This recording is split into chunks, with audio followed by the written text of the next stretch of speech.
বড়বেড়ে কালী মন্দির। আমি গঙ্গার দিক থেকে ভিডিওটা করছি। এরপরে এই মন্দিরের ভেতরে ঢুকবো। গাছের আড়ালে মন্দিরটা হয়ে আছে, সেই জন্য পুরোটা আসছে না। যাক, মন্দিরের ভেতরে ঢুকলেই পুরোটা আসবে। যাক, মন্দিরের মধ্যে ঢুকে পড়েছি।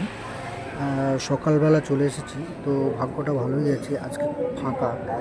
তো একদম সামনাসামনি মন্দিরে ঢুকে মন্দিরে মায়ের মুখ দর্শন করা যাচ্ছে।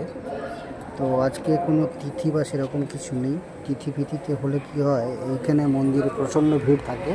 ভেতরে ঢুকতে গেলে বা পুজো দিতে গেলে বাইরে থেকে প্রচুর লাইন পড়ে। মায়ের মূর্তি ঠাকুরমশাই পুজো করছেন, দেখুন কত সুন্দর মায়ের মূর্তি।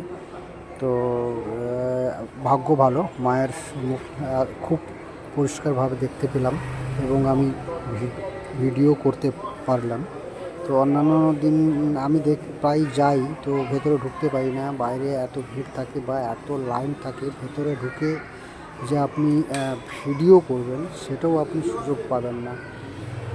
তো মায়ের মুখ দর্শন করা খুবই ভাগ্যের ব্যাপার, কারণ সকালবেলা পুজো হয়, তো বন্ধ হয়ে যায় আবার গেট, আবার পরে বিকেলে খোলা হয়। তো আমি ঠিক টাইমে চলে এসেছি। এটা মন্দিরের চারপাশ, মানে মন্দিরের ভেতরেই, এটা ভেতরে ঢুকলেই আপনার মন্দিরের বাইরেটা এরকমই লাগে। তো আমি আগে ঢুকে প্রথমে মন্দিরের বাইরেটা ভিডিও করেছিলাম, তারপরে মায়ের কাছে গেলাম। মায়ের আরতি হচ্ছিল, তো আরতি হয়ে যাওয়ার পরেই আমি ওখানে ঢুকেছি। তো সেই জন্য আরতিটা আমি ভিডিও করতে পারিনি। এখন আরতি হয়ে গেছে।